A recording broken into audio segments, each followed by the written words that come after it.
Last year we were really successful doing no-dig beds outside in our big garden. So this year we want to try to do it inside of our unheated hoop house.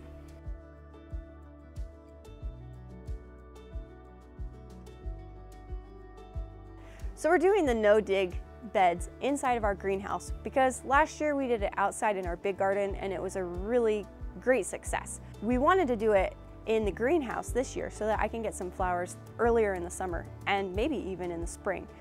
So as you can see here, we are planting on top of a cover crop. The materials that I have here are some cardboard. Here we have feed bags. Finally, our grocery store uses paper bags quite often, so I have a large store of just plain paper bags. Notice how I'm just putting this straight on top of our growing surface, right on top of this cover crop that we planted last winter. Making sure to overlap my cardboard and my bags slightly, but it doesn't need to be exact. I'm running out of bags here, so about to stop my bed. I'll give it a nice even rectangle.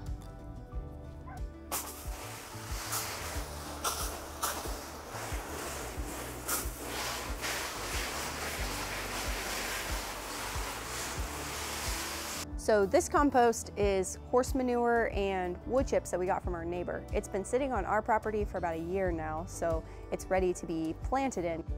So that's it. We've got 4 to 6 inches of compost on top of our paper. This should start breaking down the paper underneath, and in a few weeks, I'm going to plant my seedlings directly into the compost, no frills, and the roots shouldn't have any trouble getting through the paper that's slightly decomposed and into the soil. Meanwhile, the paper is going to be killing off the cover crop underneath, and all of that is just adding to the soil biology.